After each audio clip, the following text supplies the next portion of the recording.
Sigils are symbols that are said to have some sort of magical power. They are symbols that you can use in your magical practice to achieve a desired result, and you can make sigils for pretty much anything. They're an easy way to incorporate the power of psychology into your magical practice as well, because during the charging and activation process of your sigil, which is what we'll discuss later in this video, you are lodging these sigils deep into your subconscious mind. Sigils work because they manifest later on through your subconscious mind when you aren't consciously thinking about it. So let's get into how to create your own sigils, and I will start from the least complex way to make a sigil and work up to more complex methods as we go along. Let's start by identifying what our intention is for this sigil. Let's say we want to create a sigil for home protection. So I would write my phrase as, my home is protected. And notice that this is in the present tense. I spent a lot of time talking about intentions and how to write intentions in my video titled How to Cast a Spell, and you're definitely more than welcome to check that out if you'd like. But it's really important that when you're writing intentions, you want to make sure it's in the present tense as if it's something that you already have. Your brain doesn't actually know the difference between what is real and what is not, essentially what has happened yet and what has yet to happen. So you want to make sure that you're writing it in the present tense. That way, by the law of attraction, you are attracting the things you want into your life. So we're going to write this as, my home is protected. I wrote a little example right below it that says, my home will be protected, and we don't want that. So I'm going to X that out. We don't want my home will be protected. We want my home is protected. And when you're writing these intentions, you want to make sure that your intention, whatever sentence you choose, is less than 7 words or so, approximately. You want to make sure that it is short and concise. You don't want to have a giant run-on sentence here to work with, because that will make your sigil making process nearly impossible. So make sure that it is short, concise, and effective. Make sure it's in the present tense. And then you want to focus on the things that you want, not the things that you don't want.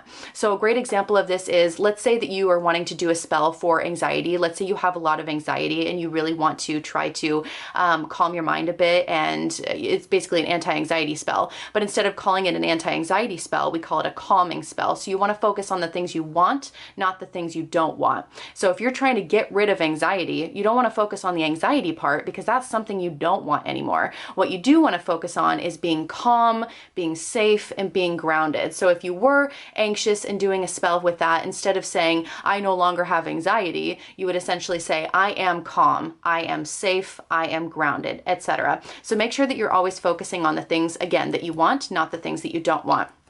So now that we have our sentence here of our intention, the first method that we're going to do is essentially by creating it from shapes and intuition alone. So essentially you would intuitively draw whatever feels right for you for the phrase that you chose. So for this method, you may want to do some research beforehand and get a general sense of the symbolism behind circles, triangles, crosses, etc. Or you may just want to be spontaneous, you know, do whatever feels right for you. I did a little example sigil here. So let's say my home is protected. I'm going to draw a little house here with a little roof, and then I want to put a shield around it. So let's say I'm creating a shield around it. X marks the spot, and a circle typically indicates protection. And then let's say I want to add some arrows because I want my home to be protected from all angles. So I am going to add some arrows in here, and that's that. You can see that you've got the little house in the center, X marks the spot, the circle for protection, and then some arrows indicating that you want the energy to protect you from all different angles. And that is just a super simple, easy way to do the intuition version. And like I said, we're gonna start from the easiest way to create a sigil and work up to more complex versions. So yeah, you can essentially draw whatever you want. You can also take sigils that already exist and elaborate onto that. So as I showed you previously, with these symbols here, you can take other symbols that have meaning to you and then build onto that. So that is the first way. Now the second method is by using the letters itself. So again, we have our phrase, my home is protected. And what we're going to do here is we're going to cross out all the vowels. That way we are leaving only the sounding consonants. And after we do that, it leaves us with these consonants here. And then what you do from here is you go through and you cross out any repeating letters. So I've got a repeating M here and I've got a repeating T here. And then that leaves us with our final version here. So these are the letters that we're going to work with moving forward for this way of creating a sigil and for the next few phases or ways of creating sigils. So you can use these letters to create the sigil itself. So I drew a little example here of what that could could look like, but essentially you are going to draw the letters in and create a shape. So we've got the M here, we've got the H here, and then I decided to do the S above. The P, I decided to put it down below, and you can do them upside down, right side up, you know, however you want to twist those. And then on the opposite side is where I did my R. And then the T, I decided to do down below. And the C, I added towards the top. You can see that it's obviously backwards a little bit. And then the D, I decided to add onto the T down below. So as you can see, we have our sigil here just by using those letters alone. So that is the second way to create a sigil. The third way to create a sigil is by using the witch's sigil wheel. So this is the witch's wheel here, and we are going to kind of take what we've already done with the previous method. So we have taken our phrase, my home is protected. We have crossed out all the vowels, leaving only the sounding consonants, and then we have crossed out any repeating consonants, leaving us with this set of letters here. So we're going to use this set of letters here and take it to our witch's sigil wheel. And so we start with M, we work our way down to H, up to S, over to P, down to R, over to T, over to C, and down to D. So that would give us a sigil that essentially looks like this right here. So we have all these different lines.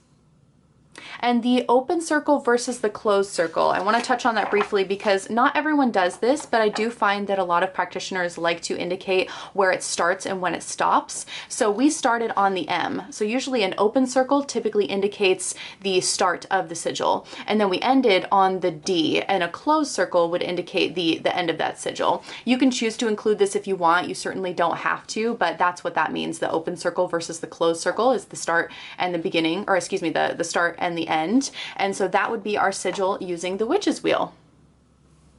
The fourth and final method that I will be showing you is through planetary grids. This is the most complex way to make sigils, in my opinion at least. There's a lot more steps to it, and you do have to have some prior knowledge, a little bit of planetary magic. So you would want to know the 7 traditional planets. So you have the Sun, Moon, Mercury, Venus, Mars, Saturn, and Jupiter. So you would essentially want to know what archetypal energies each of those planets represents. And I do plan on making a whole planetary magic series. I'm hoping to do that in the next couple weeks. We'll see how soon I can get to that. But you definitely need some prior knowledge on which planets to use for what type of spell. So let's say, for example, this is where we get into some cosmic witchery. And this style of magic is old, by the way. This is very, very old, hundreds of years old at least. It goes back into older grimoires. I don't want to say centuries because I don't know when the actual original grimoire was where they were showing this astrological magic, but it's an old style for sure. So I love using planetary grids. It's a way to invoke a little bit of the energy of that planet into your spell working. So let's say, for example, you are trying to get a job and you are wanting to use Mars. Mars rules over your drive, your ambition, your temperament. So if you're wanting some drive and ambition and motivation to get this new job, you could use Mars in that spell working. Or let's say you're doing a love spell. Let's say you're doing a spell for self-love. Venus is an excellent planet to use for that because Venus rules over love, beauty, relationships, and Venus actually rules over a bunch of different things that I won't go into right now, but Venus would be exceptional for that. And let's say Mercury, for example, is an excellent planet to use in mind spells if you need some mental clarity, some mental focus, and it also rules over communication. So if you're wanting to better the communication between you and your boss, let's say you're doing a spell for that, you might want to incorporate Mercury. So definitely need to have a little bit of a background in understanding the planetary energies, or at least know how to look it up. You don't have to have them memorized, but at least know how to look up what planets are used for what magical purposes. And these planetary grids, every planet has their own planetary grid, and these were made mathematically. So I don't know if you can see from the screen. Let's see if I can zoom it up here. So we have Saturn, Jupiter, Mars, the Sun, Venus, Mercury, and then the Moon is the biggest one down here. And each of these adds up. So the columns and the rows all add up to be the same number. So these all add up to be the same number. Going down, they add up to be the same number, and going diagonal, they add up to be the same number. And these numbers correspond to these planets. And the whole system behind Planetary Grids goes back so far. And I highly recommend doing a deep dive into that if this is something that interests you, because it is incredible how these planetary grids were originally created. And I won't bore you with a whole spiel on that. But anyways, so we essentially have all these different grids for each planet. Now for what we're doing here, where my home is protected, I am going to use Saturn for this. And this is controversial because you could probably use a couple different planets for home protection. For me, Saturn is like the father figure of the 7 planets. Saturn is all about discipline and structure. And for me, Saturn feels very protective. Like if I want to create a sigil for home protection, I would use Saturn because I want that that energy into my spell working. But let's say if you want your home protected from negative emotions, I guess it depends on, you know, what you're protecting your home from. If you want to get rid of negativity in your house and negative emotions is a really big thing for you, you might want to use the moon, because the moon rules over our inner worlds and our emotions. So it's really up to you to kind of figure out which planet is going to work best for you, depending on the purpose or the intention of the spell. So for this, I'm going to use Saturn because, like I said, I really love Saturn's energy for protection. So let me show this to you here. I know this looks a little daunting right now. So we are going to take the letters that we already established previously. So if you remember, let me see if I can bring this back. So our original phrase is "my home is protected." We have crossed out all the vowels, leaving the sounding consonants, and then we crossed out any repeating consonants, giving us this final set of letters. With planetary grids, you want to take that final set of letters and then you want to translate them into numbers. And so this little grid here, you can make it yourself, but if you go on Google, you could probably find one in 2 seconds and just like print it out, so you can always refer back to this. But translating this into numbers, it gives us this number here. And so we are going to use the grid of Saturn. This is the grid of Saturn right here. So as you can see, hopefully I can get my camera to zoom in. Whoop, there we go. So that is the grid of Saturn. So I have drawn it on this piece of paper. We are going to start with the 4, open circle. And then we are going to move down to the 8, over to the 1, to the 7, to the 9, to the 2, then to 3, and back to 4. So this one's interesting because it actually starts and stops at the same point, so you can choose to do what you will with that. So it translates essentially to look like this. And I put a circle around it for protection. I always put circles around my sigils, but you certainly don't have to. And you can even take this and make it a little bit more aesthetically pleasing. Rather than the harsh lines and harsh corners of this entire sigil, you can choose to make it a little bit curvy. And you can add embellishments. I didn't add embellishments to these, but you certainly can if you want to make it look a little bit more aesthetically pleasing. But that would be using the Saturn grid. So that's what this sigil would look like.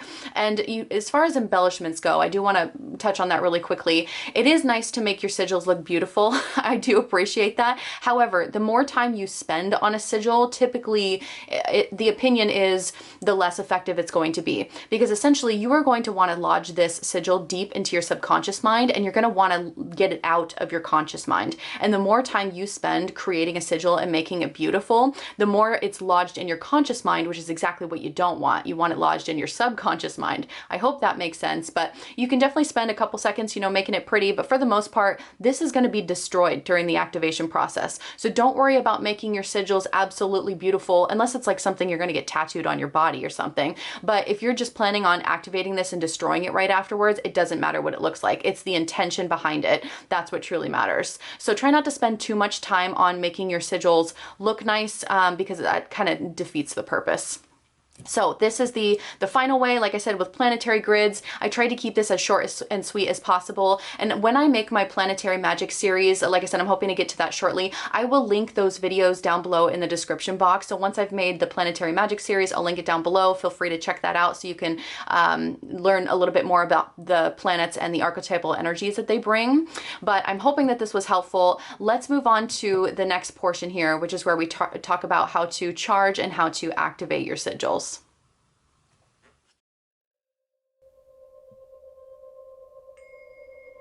Let's discuss how to charge and activate your sigils. Many people will argue over whether charge and activate is the same thing or if they really are two distinct practices. Not everyone will agree on this, but I like to think the act of charging your sigils as charging up a battery. You are charging that sigil with your intention, and the activation of a sigil is where you release that sigil into the universe for manifestation. Let's begin with how to charge your sigil. Charging your sigil is where you will lodge it deep into your subconscious mind. To charge a sigil, you will need to slightly turn your conscious mind off and turn your subconscious mind on. You can do this through moments of ecstasy, euphoria, physical exhaustion, or a deep meditative state. You would essentially stare at a sigil as you enter this heightened state of being. You can achieve this heightened state of being through meditation, chanting, or even through sex magic and by staring at the sigil during the moment of climax. Some practitioners will physically exhaust themselves through sleep deprivation, strenuous physical exercise, or even go through a period of fasting. Any of these acts will help turn off your conscious mind so that you can lodge the sigil deep into your subconscious mind. I personally like entering a deep meditative space, concentrating only on the sigil and nothing else. Or I will let myself slip into an alpha brainwave state as I chant over and over again what my intention is. If you're interested in altered states of consciousness, I made a video about this and what it means to slip into an alpha brainwave state. I will link this video below if you want to check that out. Once you've charged your sigil, it's time to activate it. Sigils are typically activated by their destruction. This means that you would take your sigil and burn it completely. Or you could write your sigil with smoke and let the smoke dissipate. There are so many different ways that you can do this. The key is to destroy this sigil so that it is completely out of your conscious mind and only left in your subconscious mind. Some people will simply leave their sigil somewhere in an old book that they don't read anymore so that the sigil is still with them, but they aren't able to see it on a regular basis. The point is, you want the sigil to be out of sight, out of mind. Once the sigil has been activated, literally set it and forget it. Trust the process and allow it to manifest while you are not thinking about it. The more you consciously think about it, the less effective it's going to be. So try to put it out of your mind as best as you can. It's also worth mentioning that not every sigil will be charged and not every sigil will be activated. With some sigils, the destruction of the sigil during the activation process is how the practitioner is choosing to charge the sigil. In this scenario, charging and activating is the same thing. A practitioner may choose to draw a sigil and then burn it in their cauldron to charge and activate it at the same time, as they infuse that sigil with their intention. There are other scenarios where a practitioner will continuously charge their sigil but never fully activate or destroy their sigil. A good example of this is getting a sigil tattooed on your body somewhere. Clearly, you can't destroy the tattoo or to activate it once you've got it on your skin, but you can charge that sigil during its creation by using the pain of the tattooing process as part of the charging process. And you continuously charge that tattooed sigil as you go about life. This is why there is so much confusion between the terms charging and activation. Listen to your intuition and do what feels right for you in the moment. Whatever you choose to do, just make sure you aren't forgetting to lodge your sigil deep into your subconscious mind, because that is one of the most important pieces to actually having success with your sigils. And that's it. Now that we've discussed all the different ways to create sigils as well as how to charge and activate your sigils, I'd like to give you a couple book recommendations so that you can further your education on this topic. If you prefer the first two ways of creating a sigil that I showed you today that are a little bit more intuitive based, you're really going to love this Sigil Witchery book. This is by Laura Tempest Zakroff. This is really about using the shapes and the symbolism of those shapes to create beautiful sigils. So if you like the first two methods, definitely check out this book. If you are wanting to get into planetary grids, I highly recommend this Practical Sigil Magic book. And this book is great to have even if you aren't planning on getting into planetary grids, because it has a lot of the philosophies behind sigils and why we do the things we do and why we charge them this way, why we activate them this way. And this is by Frater UD. So I'll show you the cover here. definitely recommend this one. And it's tiny, as you can see. I mean, it's pocket size. So if you could get one book today, I would maybe recommend this one just because it gives a comprehensive overview of the philosophies behind sigils. But that is it. We covered everything that I was hoping to cover in this video. So thank you so much if you made it to the end of this video. This is a long one. Thank you for being here. And I hope you have a blessed day, and I will see you in the next video. Bye.